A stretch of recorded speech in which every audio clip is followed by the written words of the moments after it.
Kristina, welcome to the podcast. There are two crazy takeaways that I've gotten from following your story and getting introduced to your work. Number one, there's a hidden epidemic of chronic disease impacting millions of people, at least here in America, that's being driven largely by environmental toxins, things like mold and polluted or toxic water, toxic soil. And number two, and this is the big one, there's a massive cover-up attempt, often by people in power, that prevents families who are impacted by these environmental toxins from getting justice and restitution. It's a wild story. And not only is this happening, this happened to you and your family. Can you start us at the beginning of the story? I was sick for years and I couldn't figure out what was going on. And I was in big law, which means that I was at the top of my game. I was doing high-level intellectual property cases. And I started seeing double and then getting confused and felt like I'd been hit by a truck. I had this intense inner ear pain, rashes that wouldn't go away. Suddenly I had migraines, things that I had never had before, but they were getting worse and worse. And I started going to a series of doctors, as you do. And they said, reduce stress in your life, eat better, exercise more. And I did all those things. So I was gluten-free, sugar-free, dairy-free. I was Kristina 2.0. I got a government job. And then they said, go quarantine at home. And it got worse. And my son started running into walls and regressing in his developmental milestones. And I just couldn't function. I couldn't see straight. And I thought I was going to die, but I didn't know why. And I finally went to a doctor who gave me a mycotoxin test. And I had never heard the word mycotoxin. And they said, go test your house for toxic mold. Again, not something I'd ever heard of.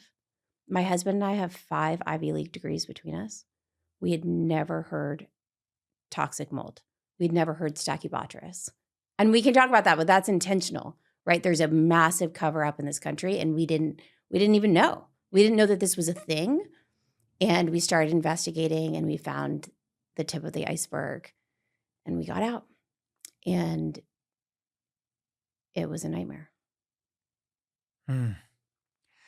As you started to peel back the layers of the onion, and it wasn't just you experiencing these mystery symptoms, it was your family as well. You mentioned your son. What were the foundational things you started to learn about mold and what it was doing to you and your family? I couldn't figure it out at first because if you just Google it, you get a lot of conflicting information. So I went to the source. I went to PubMed and I just started reading the medical literature myself. And what does mold do to your body? And it causes a cytokine storm that's a lot like long COVID, the systemic inflammation. It affects every aspect of your body, but it can especially attack your brain. And it started making sense. My daughter, who was 8 at the time, had started beating up her big brother and had just become violent overnight. And then my 2-year-old was running into walls, regressing in developmental milestones. And then I felt like I was going crazy. I contemplated driving into oncoming traffic. I'd never had any thoughts like that in my whole life. And I just understood for the first time that there was something else going on. And it started making sense. And then we started peeling back the onion on the house. And I had a mold inspector come to our house and he said, tell me about your family. And he sat down on my living room couch. I mean, it's like pest control comes in and says, can I sit down? That just doesn't even happen. And I didn't really understand, but I started telling him about my daughter because I'd started reading about mycotoxins and maybe this is what was going on with her. And he said, I often find it behind the wall of the kid most affected. So he took a flashlight to her wall and he found faint water damage.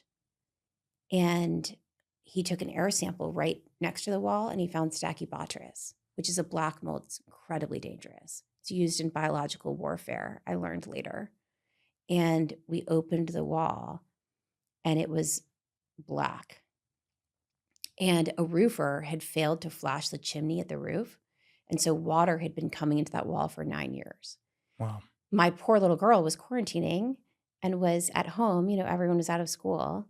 So she wasn't getting an escape. And she was just in her room coloring for hours at a time next to a substance that's used in biological warfare.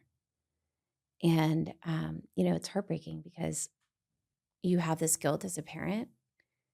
Why didn't we know? Why didn't I figure it out sooner? But I'm just so thankful that we got out because I think we would have died. I think I would have died. By the time I left, I had a tumor. I collapsed and went to the emergency room. I had extreme anemia, and I had my heart was beating so fast as my body was detoxing. And again, I just thought I was going to die. And you start kind of making plans, like what happens if I don't make it?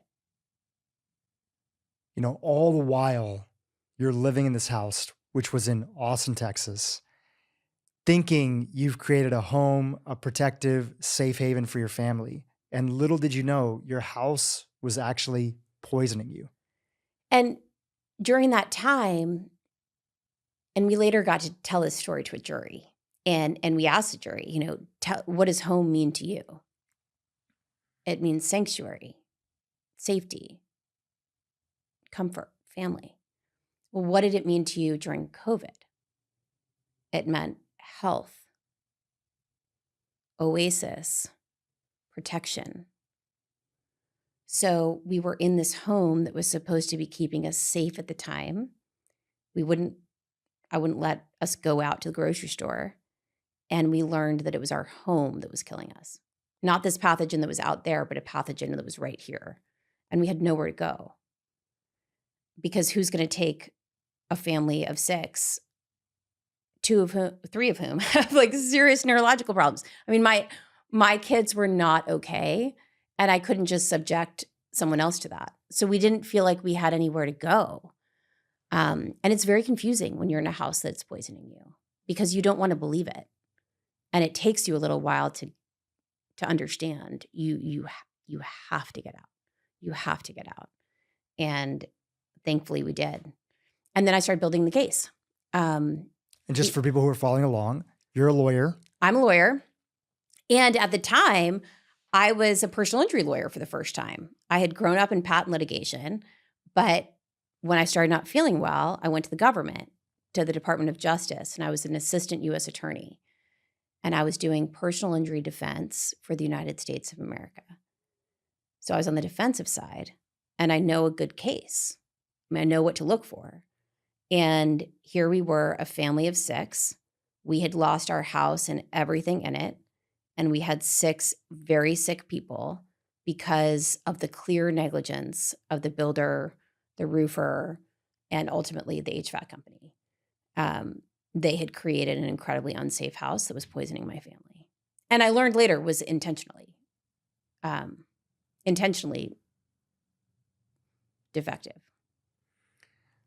Let's talk about that for a second. You lived in a nice home, right? It was beautiful. It was beautiful. We're not talking about washed up remodel that you guys were just getting by in. This was a nice home. And I mention this because a lot of people who don't hear about mold and its potential harm on the human body, and you've mentioned that that's partially intentional, and that we'll get to that in a second. There's a little bit of a cover-up that's there. A lot of people think, well, sure, you find some mold, whether you're renting or you own a home, it's no big deal. My landlord might come in and paint over it or make it go away. Or you find some mold by the sink, you clean it up. Why was this different? And how did the mold exposure that you guys had, this black mold, which you mentioned is used in biological warfare, how did it not only cause these symptoms, but lead to, in some instances with your family's health, some permanent damage? we're building these houses now to be energy efficient. And my house was one of the first on the cusp of that. It was built in 2011 with spray foam insulation. And the idea is if we build it to be energy efficient, we're going to spend less on energy, air conditioning is going to work better, all of that. But the problem is if the house becomes toxic, then you're in an energy efficient toxic bubble. And HVAC companies are not used to dealing with these houses with spray foam. You have to be very, very meticulous about how you set up the system so that it can be safe for the inhabitants, for the tenants. And they didn't do that in my case. So 2 things happened. One, the roofer didn't flash the chimney, which means that he didn't put in the waterproofing at the chimney. So you have to work with a mason. The roofer and the mason have to work together. And when you put the bricks together to build a chimney, the roofer wasn't there when the mason built the chimney. And he told the builder and the builder's foreman, hey, the chimney's not flashed. It needs to be redone. And the foreman said, don't worry about it. Just rig it. And that's what they did. They just put the metal on the outside to make it look like it had been flashed, but it hadn't been flashed. But what the spray foam does is it hides water damage. So it had been leaking into that wall for 9 years, 9 straight years, but we couldn't see it because of the spray foam. And then when we opened the wall and saw the black, I had an expert come over to look at, what's going on here. And he said, this is not just a flashing problem.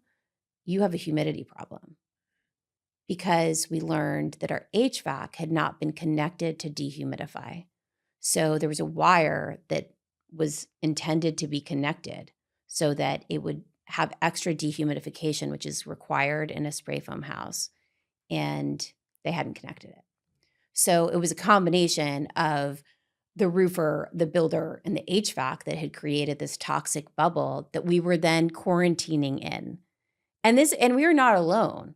There are millions of Americans who are quarantining in houses that were making them sick because the indoor air quality in our country is so bad right now. And it's bad because these builders don't care. They don't care. They don't care about mold. They don't care really about the health of the tenants who are going to live in the houses. And to be fair, in some circumstances, they just don't know. They either don't care or they don't know. Either one is a problem. We have you on the podcast today, not just to tell your own story, and it's a powerful story. We have you on here because you have made this a mission in your life to fight for the underdog. Step 1, by telling your story and raising awareness. But step 2, you went on to, which we'll chat about later, you went on to found a law firm that was and can be an advocate for families like yours. You mentioned millions of families are going through this. Even though we're done quarantine in the days of COVID, still, if you live at home, if you sleep 6 to 8 hours a night, which almost everybody does, you are regularly in a house that could be exposing you to all sorts of environmental toxins, mold being one of the biggest problems that are there.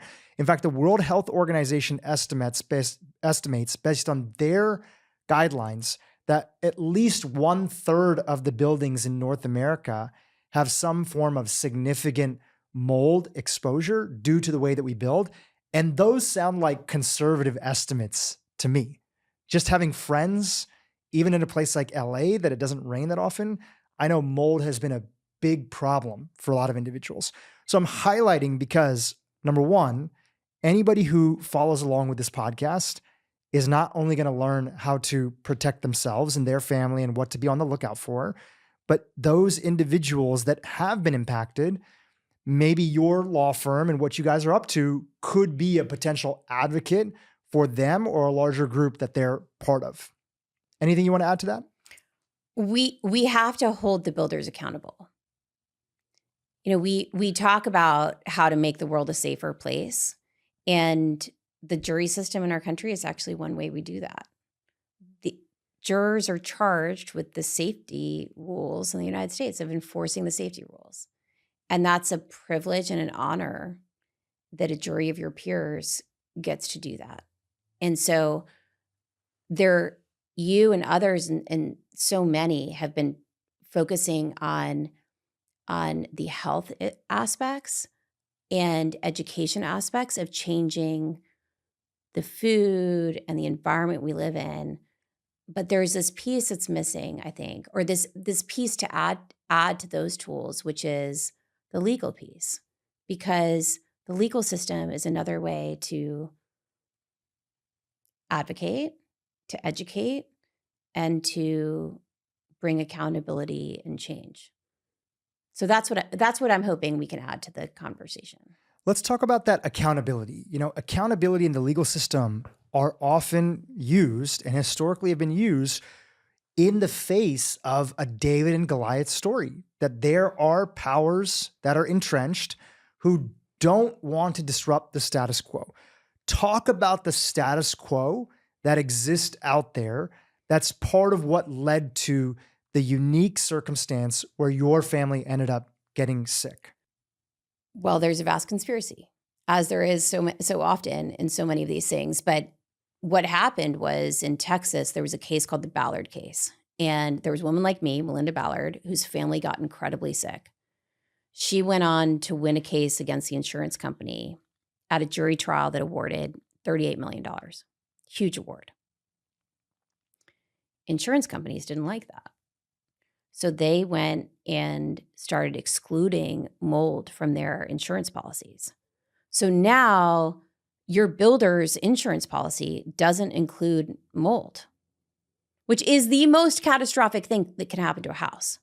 Other than a fire, mold is the most catastrophic thing that can happen because it can overtake the entire house. You can lose your entire house and be uninsured. So that was one of the things that happened to us. We realized that we were uninsured for this catastrophic event that we didn't even know could possibly happen. And we had all the best insurance. We cared about our house. We loved our house. We had the best insurance money could buy, but it didn't cover this catastrophic event, which was a toxic mold event. Nor did the insurance policies of the defendants, of the builder and the roofer and the HVAC company.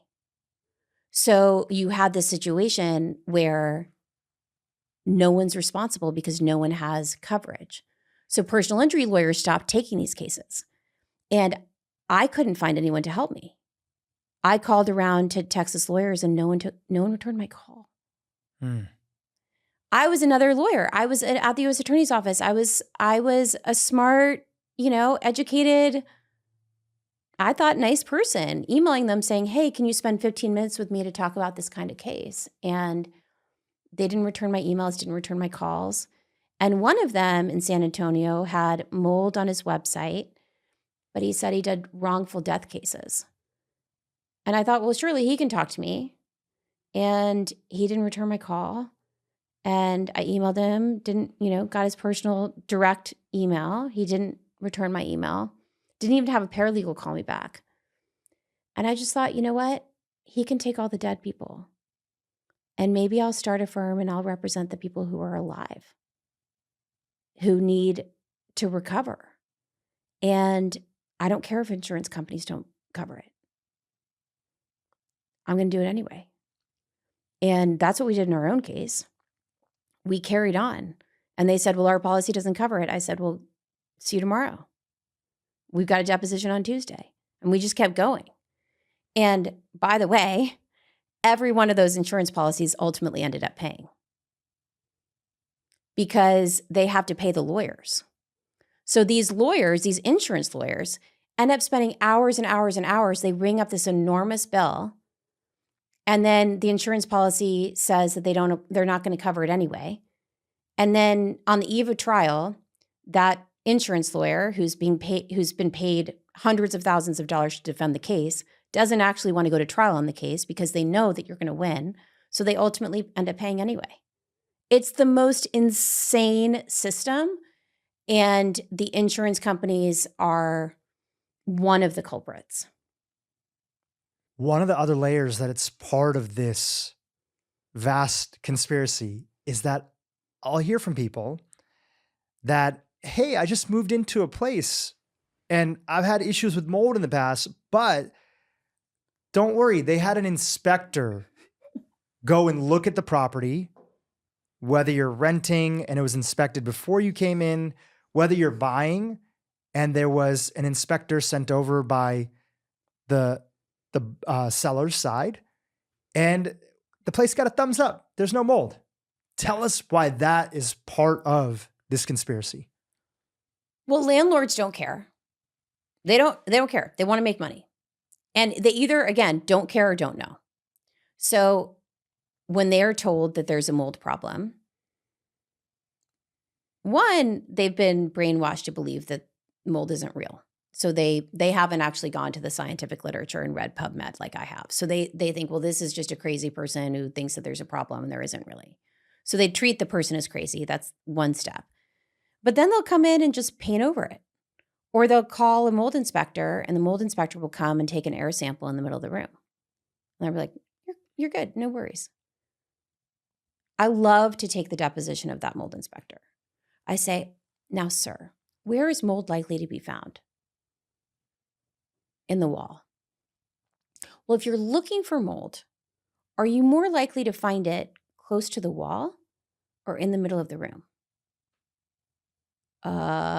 He doesn't want to answer the question, right? Because they're testing in the place least likely to find mold. As my mold inspector, Tim Taylor, who saved our life, as he said, you find it behind the wall of the kid most affected. So if you're looking for mold, you have to start with health, ask about health. You have to actually want to find it. But if you're working for the landlord, you don't want to find it. So the incentives are just so off. And juries care. And that's why we have a lot of cases against those landlords. Because if you paint over a toxic substance, that's the intentional infliction of bodily harm. I'm gonna call that out. And juries think that could happen to me. The tenant didn't know. What if your house is slowly killing you and you don't know, but your landlord did? Can't we all agree that the landlord's main responsibility is to provide you a home that's safe, a home with safe air? It's absolutely unacceptable for the landlord to provide you a home that doesn't have safe air. And these are just intuitive things. Let's just say them out loud.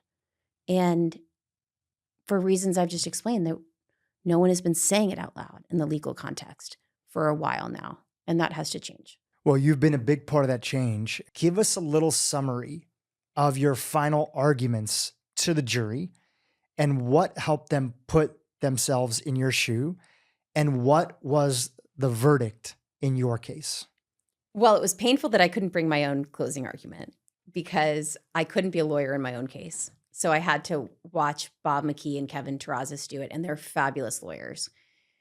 And Bob McKee started with the basic premise that your home is your safe haven. It's supposed to be safe. And there are these safety rules that a builder must create a safe house. And we have to exercise care.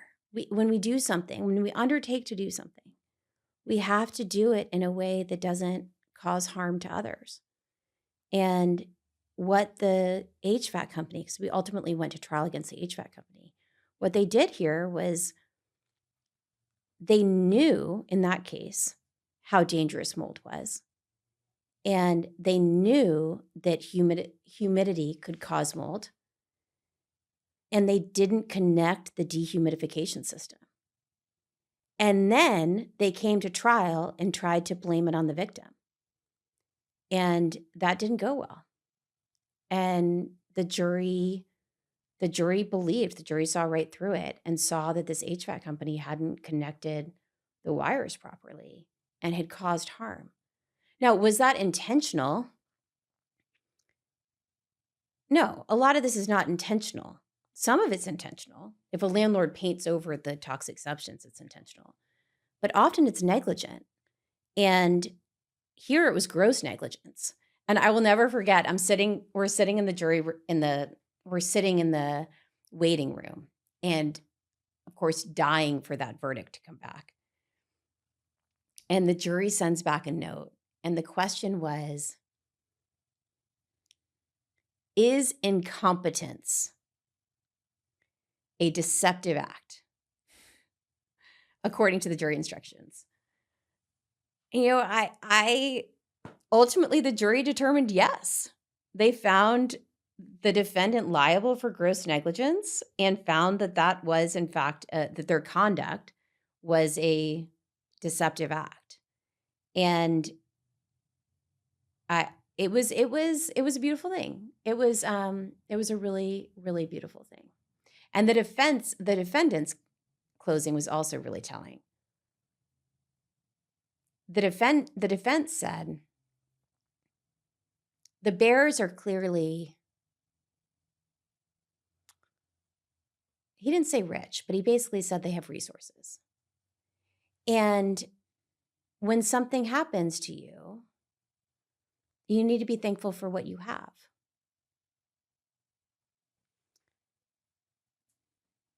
And he implied that because we brought this case, that we weren't thankful for what we do have. And that really bothered me for a long time. And then it actually brought clarity to me, because ultimately you can be thankful for what you have and also pursue justice for what you lost. And often you have to do that because you have no other choice financially or ethically. And the pursuit of gratitude and justice at the same time is shalom. That is, they're united. That is, it's not only can it coincide, but it should coincide. When families like yours go through these horrific experiences, and many of them never get justice, and you mentioned that's for a bunch of reasons, including the fact that a lot of lawyers don't pick up these cases. They find them very hard to get financial restitution out of, so they're not incentivized, and they're undereducated on these topics. But you guys went up against Goliath and you won.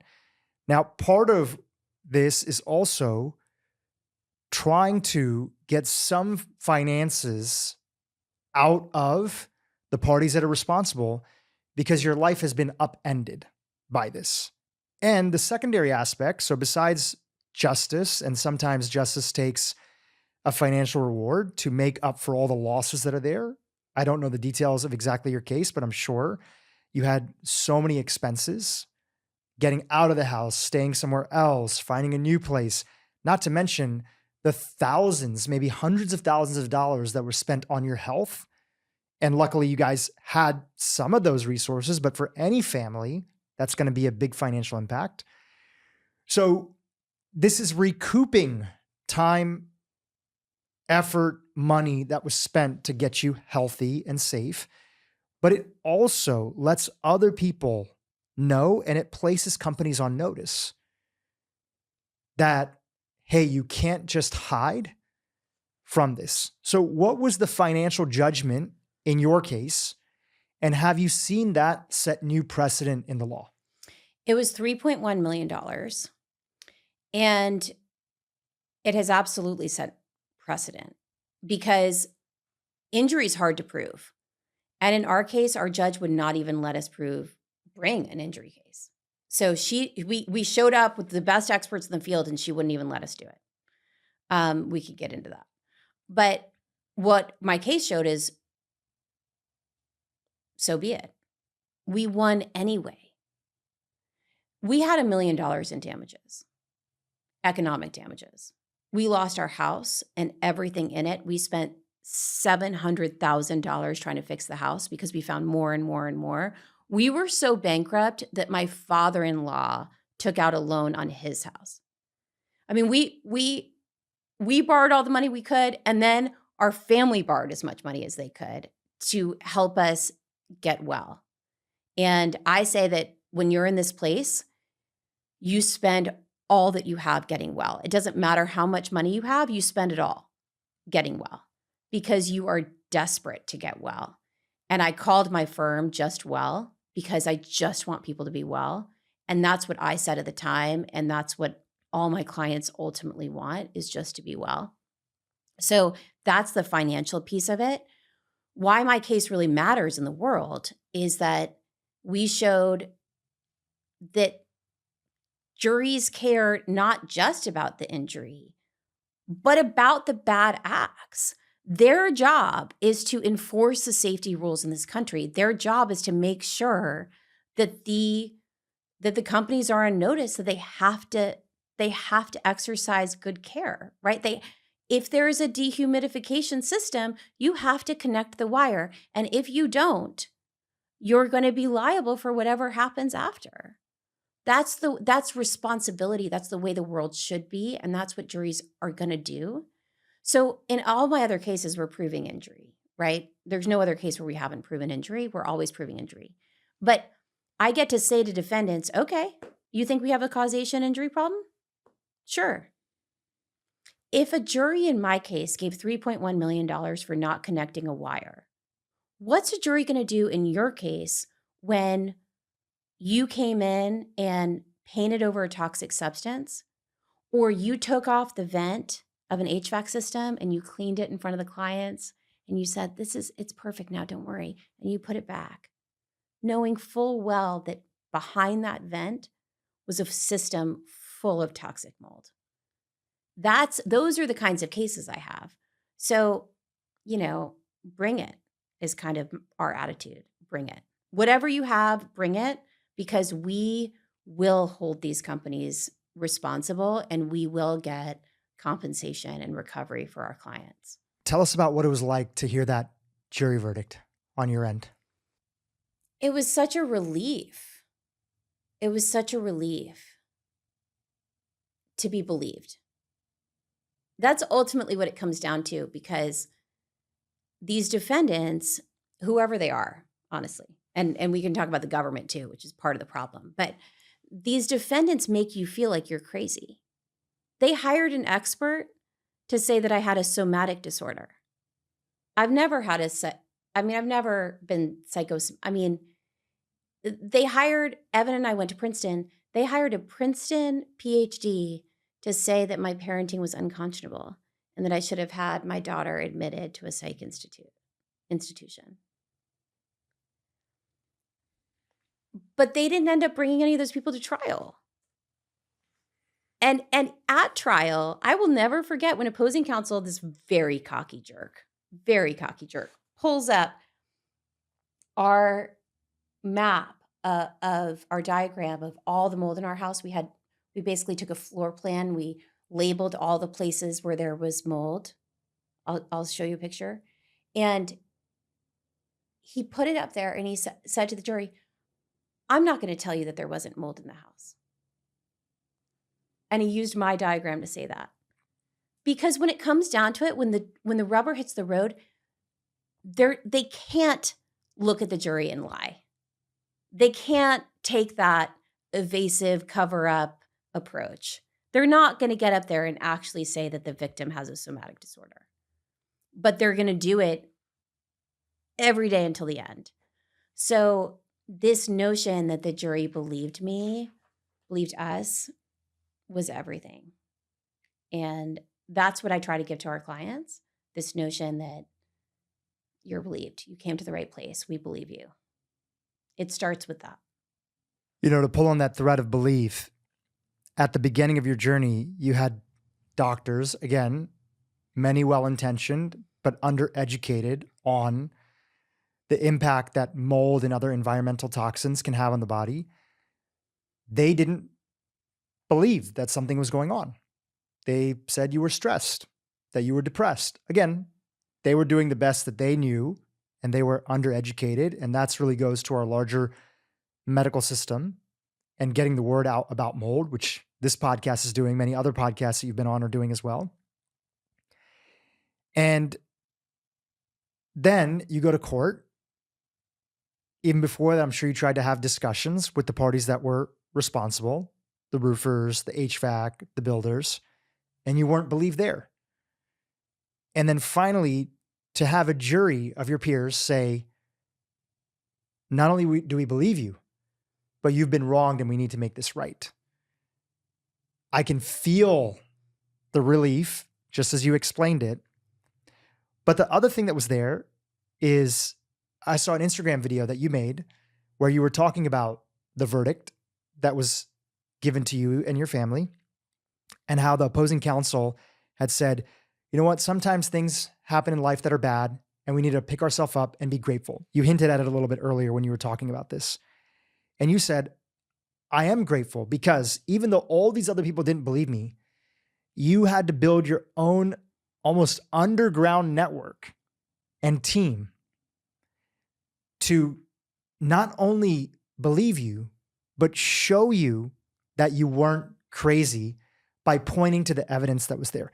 Just talk a little bit about some of those team members that were part of helping you realize you weren't crazy and there was something physiologically going on in your body and that your house was slowly poisoning you. So I believe you mentioned the first one, who was the original mold inspector.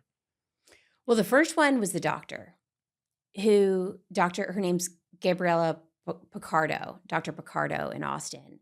And I was actually the first person that she diagnosed with mold illness. I give her so much credit because it could have been a host of things. They were running a battery of tests, Lyme disease, parasites, heavy metals, whatever it is. There was a whole host of things. And she included mycotoxins and mold on her differential diagnosis as trying to figure out what's going on with me. And she thought that I had all the symptoms. So she's my first hero. I think she saved my life. And then Tim Taylor, who came into my house and sat on my couch. Because I had a mold inspector earlier who came in and looked around and said, looks good. Didn't do a single test. He just was like, yeah, this actually looks like great construction, great house. It's a beautiful house. I don't think you're being exposed here. And Tim Taylor wasn't supposed to come that day because I had canceled the appointment because I already had the other guy. And he didn't get my message that he had been canceled. Wow. So that was just divine intervention because we never would have figured it out. We would have carried on. So Tim Taylor. And then I started trying to really figure out what was going on with my kids. And there's this woman named Dr. Emily Gutierrez who helped me with their care. But my son, he's never been diagnosed with autism, but he had a lot of delays. And one of the places that we escaped to was upstate New York. And I tried to take a time off work and I tried to get everybody healthy. And I reached out to this underground kind of network on Facebook, this group of families. And a woman had posted about a kid who had been cured of the symptoms that had led that kid to have an autism diagnosis. Her name was Emily Rachel. And she was my next lifeline because she's the one who told me that healing was possible. And she introduced me to Josh Rachel, her husband, who came in, and he's a mold inspector and works all over the country. And so he became my next hero. And then there was an HVAC expert. I mean, I can go on and on all day, but when we think about bad things happening, I tell my kids to look for the helpers. Look for the helpers. And be one if you can. And those were our helpers. And oh, there were so many, and they were so good.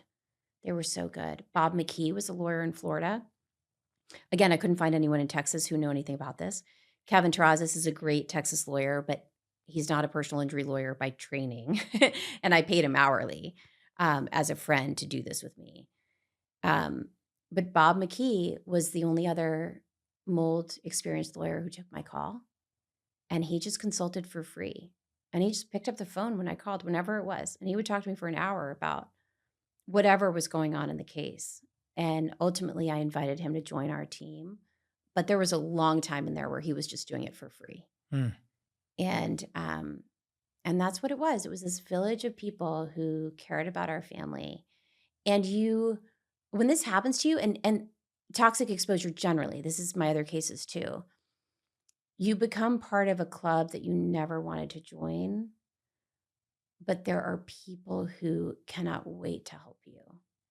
And you just have to believe that they're there, and you have to find them. And I'm so thankful we found ours. Not only did you guys find yours, and many of those people you're still in touch with, some of them you now work with, as you mentioned, but you made a commitment to pay it forward and be that person for other families. Give us the big picture on the current case that you're going through, where no longer is it just one builder, one HVAC company, but it's actually you versus the government. I was working for DOJ when I started this law firm. Department of Justice. The Department of Justice. I left the Department of Justice, where I was doing personal injury defense for the United States, to start this law firm. And I called it Just Well. I had one paralegal. It was just Pam and me. I told her I could pay her for a year. That was as much as I could do, right? And we didn't know where our first case was going to come from. But the week after we launched our little website, CNBC did a story on my family that we had not planted, by the way. That was just, they had reached out to us. But the story linked to my website. And I got 1,000 calls in 2 weeks. Incredible. Because there is such a need for this kind of law. And there were so many others who, like me, were just desperate for help. And one of those calls was from Hawaii. And they said, I've been poisoned. Can you help? And I had just been with some military families advocating to Congress about military housing. So I knew what had happened in Hawaii. The government had a huge jet fuel blast. The jet fuel contaminated the water system. The government knew that it had gotten into the water. They had hundreds of reports that the fuel was in the water. And they told people that the water was safe. They issued a press release that there's no indication the water was not safe. So people continued to use this contaminated water. They got very sick. So I fly over to Hawaii. I mean, I had my personal credit card and my cowboy boots. I mean, we had nothing, right? And I held my first town hall, and I got on social media, and I started speaking out about what was happening because I saw it in real time. The government was saying people weren't sick and this was not a problem, and it was just in and out of people's bodies, and don't worry, it's just a little jet fuel. And I was seeing sick people, and I recognized them because that was me. I was still on my own recovery journey. So I passed them the mic, and I would hold these town halls, and I would invite the media, and I would broadcast them publicly. And I'd say, come and listen to their stories. These people are sick. This is real. And there was a group of people in Hawaii who said, we are going to make this stop. Never again. And we filed what I believe to be the first successful environmental toxin case against the United States. And the government has now admitted liability, and we're fighting about damages right now. This little law firm with me and one paralegal has now grown to 18, and we represent 7,500 people who were poisoned by the United States of America. Just in this one case, This with this one one case. jet fuel explosion incident. This one case. Yeah. And these are people who are saying never again. Because just like me, they're not just doing it for their own families. They're doing it for all the other families. They're doing it for all the other people who are on Navy water lines, all the other people who live in military housing. They're saying we cannot poison our own people. We cannot be mission ready if we're sick. We have to enforce the safety rules in this country. And the only way you do that is, or I should say, one of the ways you do that is the justice system. And that's what we're doing.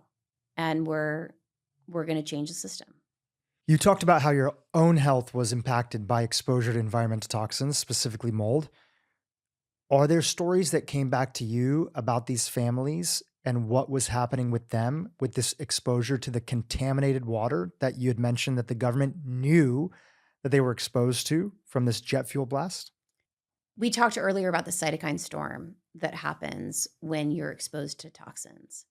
And that happens really no matter what the toxin is.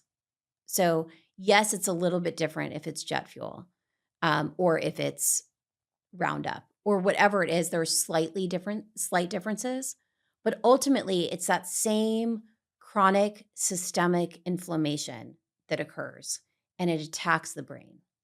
So I saw clients who had exactly the same symptoms that I had. The brain fog, the feeling like they had been hit by a truck, the confusion, the attention challenges, the vestibular dysfunction was a big one, short-term memory loss. And then, of course, the GI system, right? Because they ingested the jet fuel. Unlike toxic exposure, for toxic mold, you smell it, and of course you get dermal exposure and everything. But in this case, they ingested fuel. So their esophagus and their GI system has been wrecked in many cases.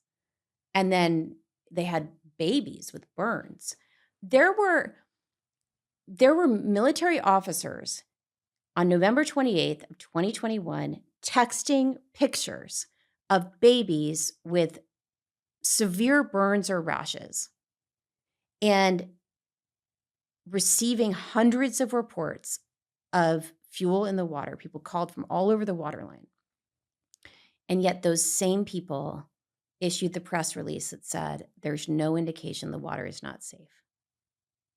So they knew that there were babies that were affected, and yet they had the audacity to say publicly, don't worry, your water is fine. There is no indication it's not safe.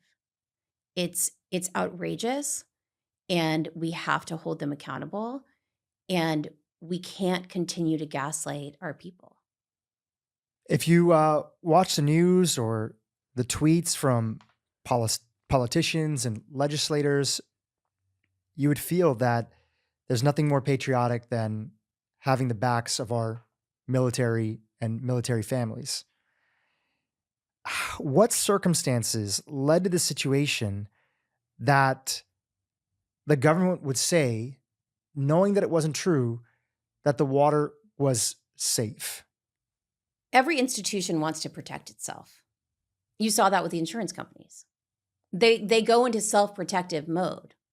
And the same was true with the government. They wanted to protect this military asset.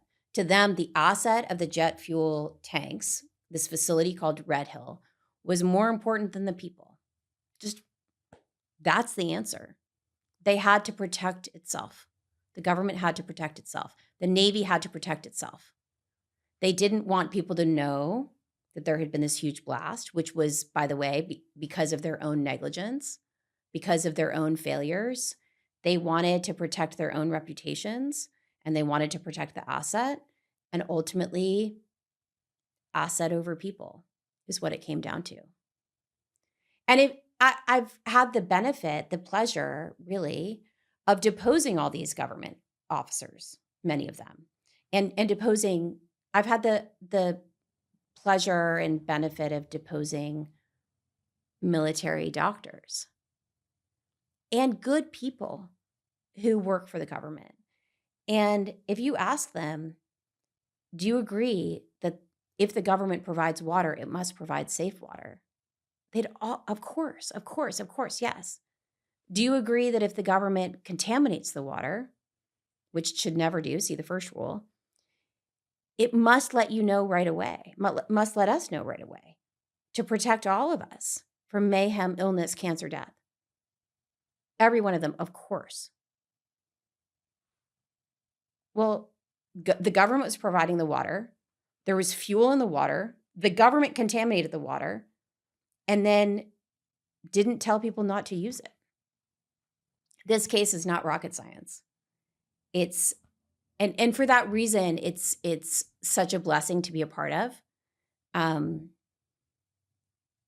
It's a pretty simple case. The government contaminated the water. People used enough water to get sick. The government didn't tell them not to use it because the government was protecting itself. It's not hard. And now the government needs to make it right. And the case is really about giving the government the opportunity to make it right. So I'm a patriot. I'm patriotic. I think that this is actually what the law is for, and this is what the tort law is for the Federal Tort Claims Act that allows you to bring cases against the United States. How much does the aspect of it's not my job play into the component that you already mentioned, which is a big driver, which is we need to make sure we don't get into trouble. We need to protect the asset. How much of lack of responsibility is, hey, that's not our job. That was somebody else's job. Does that play into this at all? Absolutely. Because every government officer wants to say it was somebody else's job. Somebody else had the obligation to tell the people. Somebody else had the obligation to go check to see if this huge blast that leaked for 36 hours got into the water source. Somebody else had the opportunity or the obligation to shut down the water. How easy would that have been? There was this huge blast on November 20th, 36 hours of spewing jet fuel. How easy would it have been to just turn off the water source? Just protect the water from that fuel. This is not hard, people. And they didn't do it because they didn't want to admit that it happened. So it's very upsetting. It's very upsetting. And what's very upsetting now is that the government is still gaslighting people. Because the government is still saying, okay, we take responsibility for what happened. There was a spill. It got into the water. But in the case itself, the government lawyers are claiming that there wasn't even enough fuel to make people sick in the short term. That's insane. 4,600 people had medical encounters before the government admitted that the water line was contaminated. 4,600 people. Clearly it caused short-term harm. And the government is making the same claim that this was just a somatic response. People had a somatic response to maybe the fuel smell. I show them the picture of the baby. Are those baby burns a somatic response? So this is gaslighting at the highest levels, and it continues. And that's what's so upsetting. Because when are we going to start to deal with the reality of what happened at Red Hill? When are you going to acknowledge what happened? The harm. When are you going to acknowledge the harm? What happened at Red Hill is a representation of a much bigger problem that I'd love for you to talk about. These may seem like isolated incidents, both your own home, and we mentioned that millions of homes, especially under the new building standards that are highly energy efficient, that are keeping you in a energy efficient toxic chamber. And again, based on the World Health Organization's own estimates, which are on the conservative side, that 1/3 of buildings have some form of toxic mold inside of them, or mold that can be problematic to health.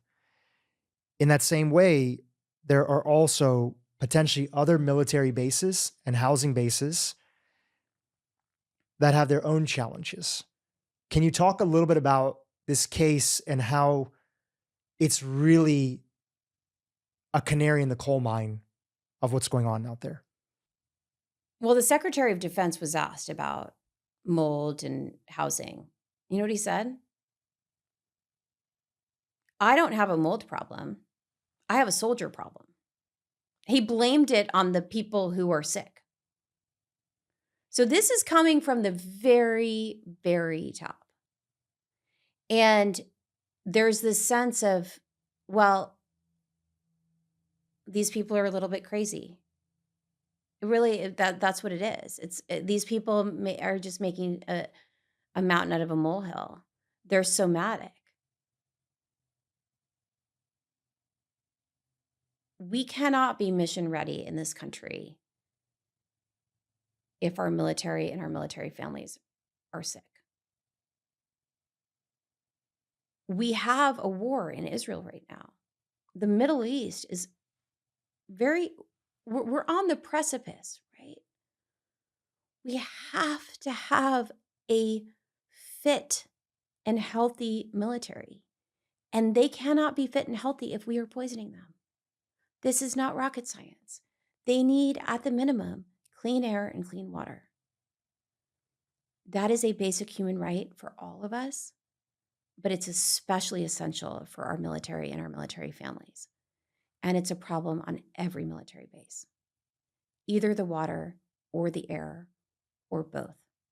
And the military leadership turns a blind eye because they're committed to just saying this is just a somatic problem. It's deeply upsetting. And it's gaslighting. It's gaslighting.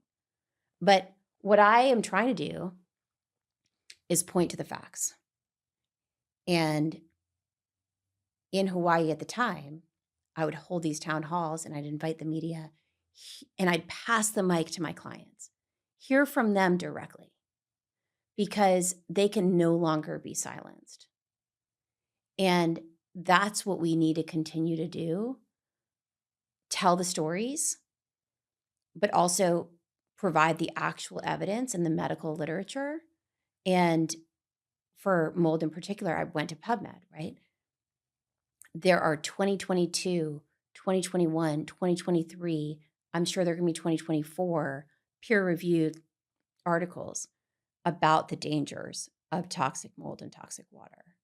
And we have to point to them and show government leadership the facts and say, this is what is happening scientifically to people. This is not somatic.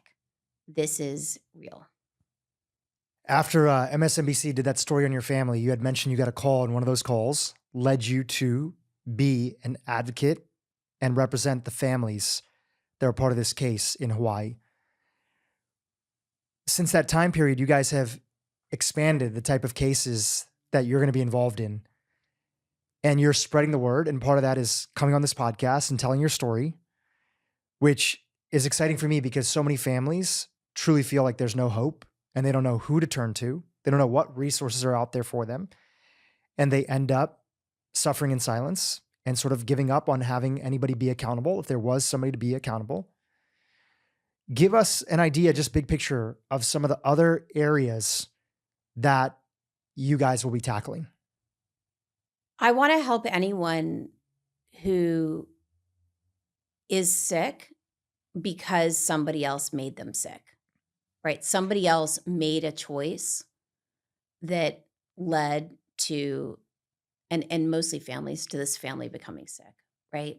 And that can be, that is mostly toxic air and toxic water, but it can be any toxic substance.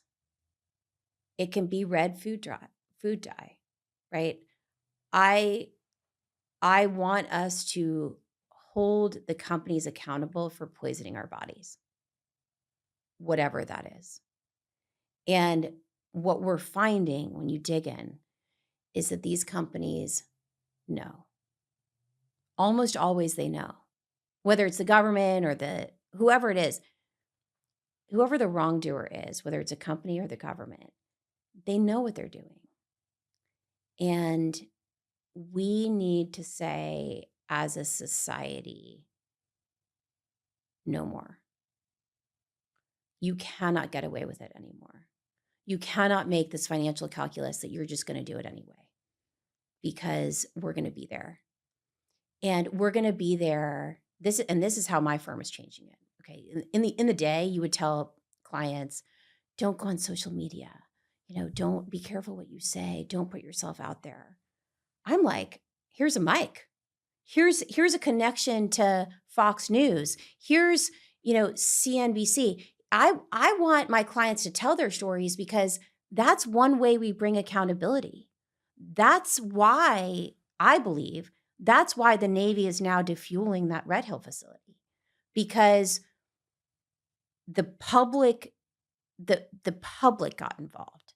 So we have to fight these things in court, and we have to fight them in public, and we have to fight them on social. And when we do all those things at once, I think we will bring real change. And that's what we're about.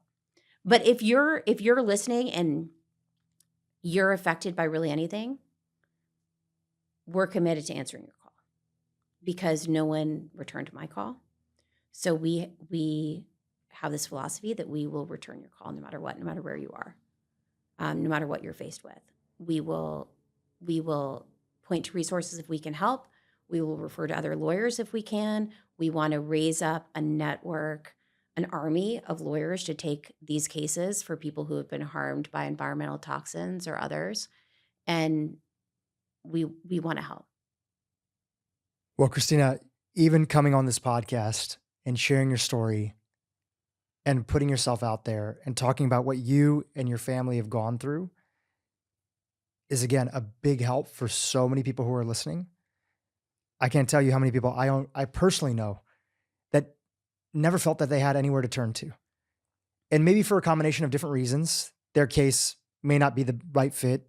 There's statute of limitations. There's a lot of different reasons why somebody's case may not be a fit right now. But knowing that there's a firm like yours and that a lawyer like you exists who's gone through this and been on the patient side of things, I can only imagine that brings so many individuals hope. I would love for you to share any lasting thoughts you want to leave our audience with, as well as how they can be in touch with you on this journey of you being an advocate for families out there. I want to talk to your listeners who are sick right now and are in an environment that they know is toxic.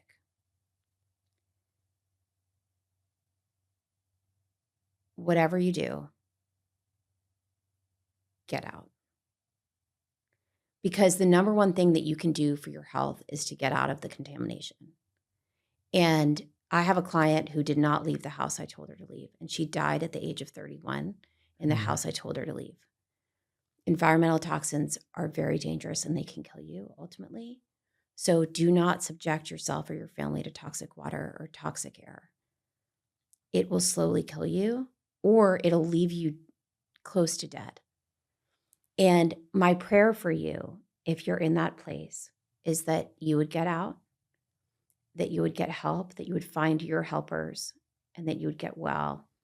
And that a year from now, you would be well enough to help somebody else. And it's by helping somebody else that our Creator redeems our stories. And I have the privilege of helping others. And my Creator is redeeming our family's story through the work that we can do now. So that's really the message that I want to leave. Get out of contamination, find your helpers, and get well enough to help others. A powerful reminder. You are super active on social media. How can people stay in touch with you, follow along the journey, follow the case that's happening in Hawaii, follow along the other cases that you'll represent? And also, how can they get in touch with the law firm if they feel they might have a case that they want you guys to take a look at? Our firm is at well.law. That's our website. And our social handle is at justwelllaw on Instagram and Kristina Baehr on Facebook. Follow me. I want to be in touch. I want to know other survivors. I want to lift one another up. I want to, slowly redeem these stories so that we change the environment. and people become well. Well, I know you're on your way to Hawaii, and I wish you all the best in this case. I want to say that it was a pleasure and an honor for us to get a chance to meet in person and to really, truly hear your story and present it to my audience that I know is cheering for you and all the families that you represent. Thank you. Hey, YouTube, if you enjoyed what you just saw, keep watching for more great content on how to improve your brain and your life. There were printed lists in a public relations office in Washington, D.C. of billion-dollar donation strategies to universities. 50% plus of funding for medical schools in the United States somehow touches pharma or comes from pharma.